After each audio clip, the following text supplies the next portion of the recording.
Sir, अगर अब यहीं से हम इतिहास से थोड़ा वर्तमान में अगर पहुँचते हैं, तो हम ये देखते हैं कि एक समय था जब लोग ज़्यादा लॉजिकल बातें नहीं करते थे। आजकल माना जाता है लोग ज़्यादा लॉजिकल बातें करते हैं। लेकिन उसके साथ ये भी माना जाता है कि अगर कोई बहुत आस्तिक व्यक्ति है, तो वो लॉजिकल बातें नहीं करता होगा, बड़ा लॉजिकल नहीं होगा।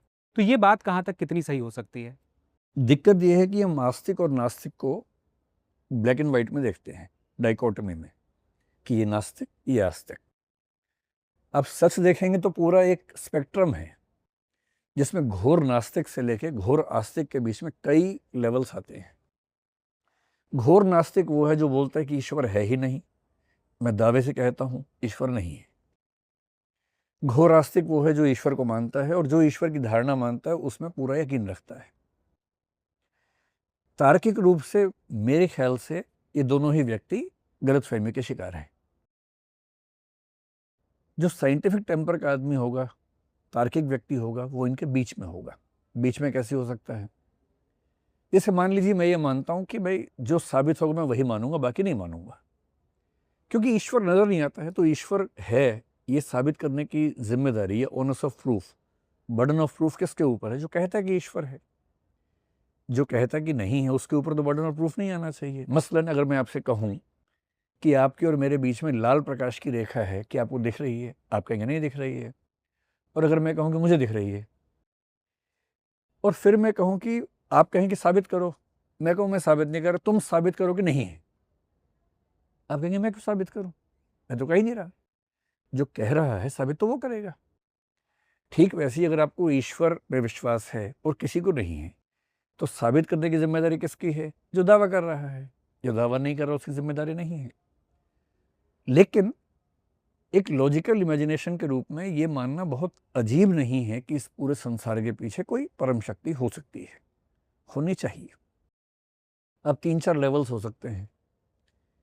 जो कायदे का वैज्ञानिक और तार्किक व्यक्ति होगा, वो तो ये कहेगा कि भाई मैंने खूब कोशिश कर ली, मैं ईश्वर साबित नहीं कर सकता।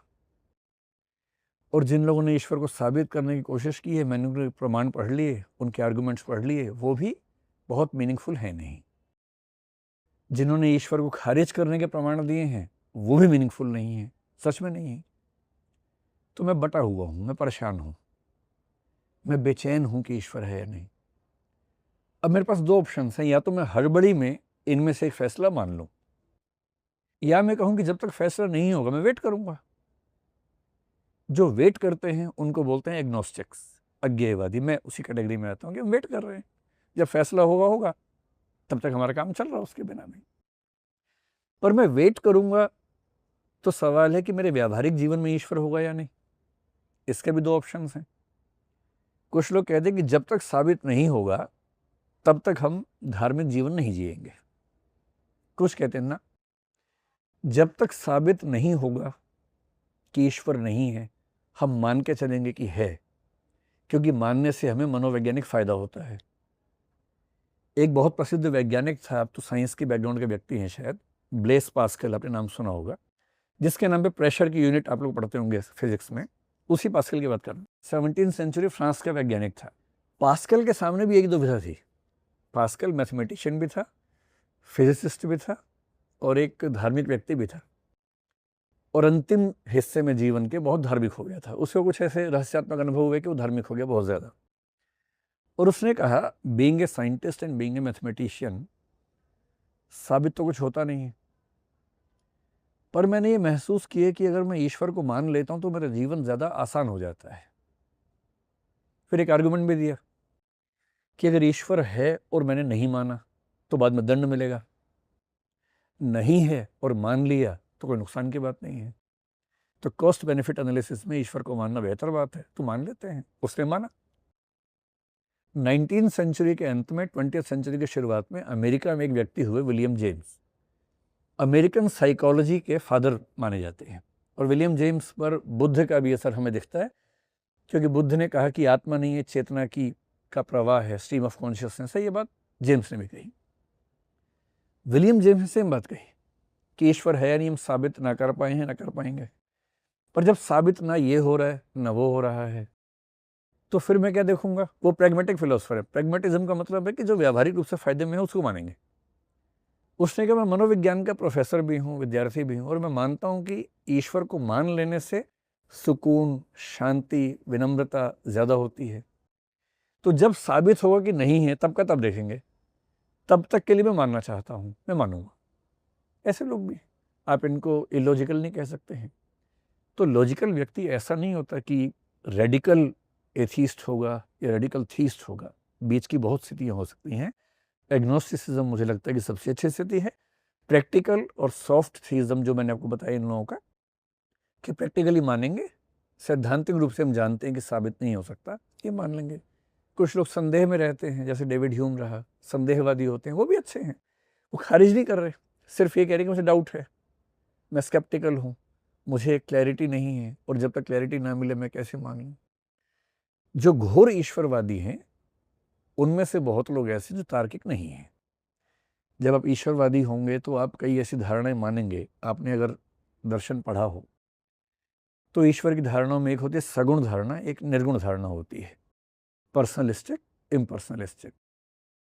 सगुण धारणा दिल को बहुत सुकून देती है, क्योंकि आपको ईश्वर का चेहरा दिखता है, ईश्वर शक्तिशाली है, ईश्वर दयालु है, आप परेशान होंगे तो प्रार्थना करेंगे, वो आपको हेल्प करेगा, ये सब फीलिंग्स आती है, तो इमोटिवली बहुत सपोर्ट करता है। पर जब आर्गूमेंट्स की बात करेंगे तो उसको बचाना बड़ा मुश्किल हो जाता वहाँ पर, क्योंकि इतने डिफ़िकल्ट आर्गूमेंट्स हैं कि सगुण ईश्वर को बचाना बड़ा मुश्किल है। और लगभग सभी धर्मों में ईश्वर सगुण है। ध्यान रखना है, जैसे इस्लाम में, ईसाइयत में, यहूदियों में ईश्वर दिखता नहीं है, तब भी सगुण ही है। सगुण और साकार दो अलग अलग बातें हैं। सगुण ईश्वर साकार हो भी सकता है, सगुण निराकार भी हो सकता है। इस्लाम में अल्लाह, ईसाइयत में गॉड, यहूदी में जाहवे, सगुण निराकार ईश्वर के उदाहरण है, सगुण है वो भी। तो जो ईश्वर को मानना चाहता है पर लॉजिकली कंसिस्टेंट रहना चाहता है कि मुझे लॉजिकली कोई परेशान ना कर सके, उसे फिर शंकराचार्य और हीगल का रास्ता चुनना पड़ेगा, निर्गुण ईश्वर।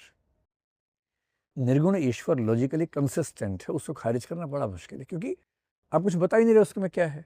नीति नीति कह रहे हैं कि वो ऐसा भी नहीं है, वैसा भी नहीं है, आप कुछ बताएंगे तो फंस जाएंगे। लेकिन आप नीति नीति के माध्यम से आप उसको इनडिस्क्राइबेबल बता रहे हैं, अनिर्वचनीय है, या मतलब इनएक्सप्लिकेबल है, अव्याख्येय है, तो फिर कॉन्ट्राडिक्शंस नहीं आते। खैर, पूरी बात का, क्योंकि ये बहुत लंबे मुद्दे हैं, इस पर बहुत संक्षेप में समझाना मुश्किल है, पर संक्षेप में आपके प्रश्न का जवाब ये है कि तार्किक व्यक्ति नास्तिक होगा ये ज़रूरी नहीं है। अगर कोई व्यक्ति घोर नास्तिक है तो ज़्यादा संभावना है कि उसका तर्क एक सीमा के बाद आके चुक जाता है। अगर कोई व्यक्ति घोर आस्तिक है तो भी उसका तर्क एक सीमा के बाद आके चुक जाता है। जो तार्किक व्यक्ति होगा, चाहे वो आस्तिक हो चाहे नास्तिक हो, वो ये मान के चलेगा कि अंत में कुछ और साबित हो सकता है, और इतना ओपन माइंडेड होगा कि कुछ और साबित होगा तो मान लेंगे। तब तक इस विश्वास के साथ चलने में कोई बुराई नहीं है।